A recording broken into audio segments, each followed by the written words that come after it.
जय महाकाल। ओम नमः शिवाय। मेरे प्यारे भक्तों, भोलेनाथ की कृपा आप सभी पर बनी रहे। प्यारे भक्तों, 22 जुलाई से सावन मास की शुरुआत होने जा रही है। इस दौरान चतुर्मास होने के कारण षष्ठी का संचालन भोलेनाथ के हाथों में होता है। ऐसे में उनकी पूजा अर्चना करने से मन चाहे परिणामों की प्राप्ति होती है, जीवन में सुख समृद्धि बनी रहती है और कुंवारी कन्याएं मन चाहा वर पाने के लिए 16 सोमवार के व्रत रखती हैं। इसी परिप्रेक्ष्य में आज मैं आपको भोलेनाथ की महिमा की एक कहानी सुनाने जा रही हूँ, जिसको सुनने के बाद आपका उन पर विश्वास और भी दृढ़ हो जाएगा। तो आइए भक्तों, सुनते हैं शिव महिमा की अनूठी कहानी।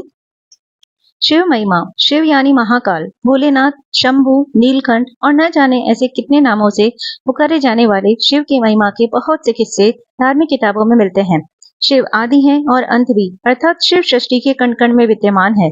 शिव महिमा से कोई भी व्यक्ति अछूता नहीं है और इसी चमत्कार को चित्रित करने के लिए यह कहानी यानी कि भगवान की कहानी लिखी गई है, जो आपको धार्मिक ज्ञान के सागर में स्नान करने को विवश कर देगी। एक शहर था जहाँ बहुत बड़ा मंदिर था। मंदिर में भक्तों का तांता हमेशा लगा रहता था। मंदिर के आने जाने वाले रास्ते में धार्मिक सामग्री बिक्री हेतु छोटी छोटी दुकानें लगी हुई थी और उन्हीं दुकानों में एक दुकान ओमकार की थी। वह शिव का अटूट भक्त था। वह कई घंटों शिव की पूजा में लगा रहता था। दुकान में वह और उसका छोटा बेटा बैठा करते थे। उसका बेटा कार्तिक, जो कि केवल 8 वर्ष का था, हालांकि कार्तिक दुकान के काम के साथ साथ अपनी पढ़ाई में भी बराबर ध्यान देता था, जिस वजह से वह अपनी सभी कक्षाओं में अच्छे अंकों से उत्तीर्ण होया करता था। ओमकार अपने बेटे से बहुत प्यार करता था। ओमकार की पत्नी कार्तिक को जन्म देते ही दुनिया छोड़ चुकी थी। बचपन से कार्तिक को ओमकार ने माँ और बाप दोनों का प्यार दिया था। कार्तिक अपने पिता का आज्ञाकारी बेटा था। वह घर के काम के साथ साथ दुकान का भी काम संभाल लेता था। उनकी जिंदगी बहुत मजे से चल रही थी, लेकिन एक दिन नगर निगम का ऐलान होता है कि मंदिर परिसर से सभी दुकानें हटाई जाएंगी। इसका सीधा मतलब था, जिसकी स्वयं की जमीन होगी वही यहाँ धंधा कर सकता था। ओमकार अपने घर में पूजा कर रहा था। जैसे ही उसे ये बात पता चलती है, उसके पैरों तले जमीन खिसक जाती है, क्योंकि मंदिर परिसर की वह दुकान उसकी रोजी रोटी थी और उस दुकान के अलावा उसके पास आमदनी का कोई और जरिया भी नहीं था। वह तुरंत भगवान शिव के सामने बेसुध होकर लेट जाता है। ओंकार की आंखों से आंसू आ जाते हैं और वह शिव भगवान से कहता है, क्यों दे रहे हो मुझे इतनी तकलीफ प्रभु? क्या मैंने कोई पाप किए थे? कुछ देर बाद ओंकार शिव भगवान के सामने हाथ जोड़कर खड़ा होता है और अपनी दुकान की तरफ भागता है। सभी दुकानदारों को दुकान से सामान खाली करने के लिए एक दिन का समय दिया जाता है, जिसके लिए लाउड स्पीकर से लगातार सारे मंदिर परिसर में सरकारी ऐलान होता रहता है। सरकार के इस फैसले का सभी विरोध कर रहे होते हैं, लेकिन मंदिर में भक्तों की संख्या बढ़ने की वजह से रोड का चौड़ीकरण करना अनिवार्य था।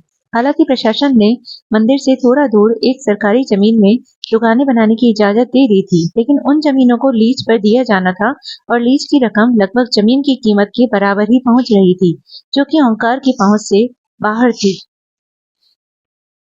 ओंकार दुकान के अलावा कुछ और काम नहीं कर सकता था, इसलिए वह लीज पर जमीन लेने के लिए आवेदन भर देता है और 2 ही दिनों के अंदर उसे 35% राशि जमा करवाने का नोटिस मिलता है। उसने कई सालों से दुकान से पैसा कमाकर जोड़े थे, इसलिए उसके पास लगभग आधी राशि तो उपलब्ध थी। इसलिए वह 2 दिन के अंदर 35% रकम जमा करवा देता है और बाकी का बचा हुआ 15 दिनों के अंदर जमा करवाने का समय दिया जाता है। ओंकार अपने बेटे से कहता है कि बेटा, हमें ये जमीन कुछ भी करके लेना होगा। मेरे पास आधे ही पैसे हो पा रहे हैं, बाकी पैसों के लिए हम बैंक से लोन ले लेते हैं। कार्तिक उम्र में छोटा जरूर था, लेकिन वह बहुत समझदार था। वह अपने पिता की बात से सहमत हो जाता है। ओमकार अपने बेटे को लेकर बैंक पहुंच जाता है और प्रबंधक के पास जाकर लोन के लिए आवेदन देता है। बैंक प्रबंधक उससे कहते हैं कि हम आपको बैंक लोन तभी दे सकते हैं जब कोई ऐसा व्यक्ति आपकी गारंटी दे जिसका खाता हमारे बैंक में हो। ओमकार इस बैंक से संबंधित किसी व्यक्ति को नहीं जानता था। वह यहाँ पहली बार आया था। ओमकार हताश हो जाता है और वह बैंक के बाहर सर पे हाथ रखकर बैठ जाता है। तभी उसके पास एक व्यक्ति तिलक लगाए पहुंचता है। वह कार्तिक को एक चॉकलेट देता है और ओमकार से पूछता है, क्या बात है, आप परेशान लग रहे हैं? ओमकार अपनी समस्या उसके सामने रख देता है। तभी वह व्यक्ति कहता है, बस इतनी सी बात, चलिए मैं आपकी गारंटी देता हूँ, मेरा भी खाता इसी बैंक में है। यह बात सुनते ही ओमकार के चेहरे में चमक आ जाती है। वह जल्दी से अपने कागज लेकर बैंक के अंदर दोबारा चल देता है। ओमकार अंदर पहुंचकर बैंक प्रबंधक के सामने गारंटी के तौर पर इसी व्यक्ति को प्रस्तुत कर देता है और सारी प्रक्रिया होते ही ओमकार को बैंक से लोन मिल जाता है। लोन मिलते ही वह भोले बाबा को प्रणाम करता है और जमीन का पंजीकरण करवाने के लिए राशि नगर निगम में जमा कराने पहुंच जाता है।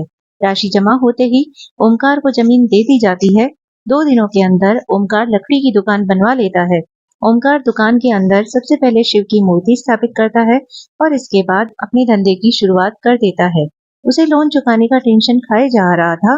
ओमकार की दुकान सबसे आखिरी में थी, इसलिए उसकी दुकान में कम ग्राहक पहुंचा करते थे। वह इतना भी पैसा नहीं कमा पा रहा था कि उसके प्रतिदिन के खर्चे पूरे हो सके। ओमकार परेशान रहने लगा। एक दिन उसकी दुकान में वही व्यक्ति फिर से आते हैं जिन्होंने बैंक में उसे लोन की गारंटी दी थी।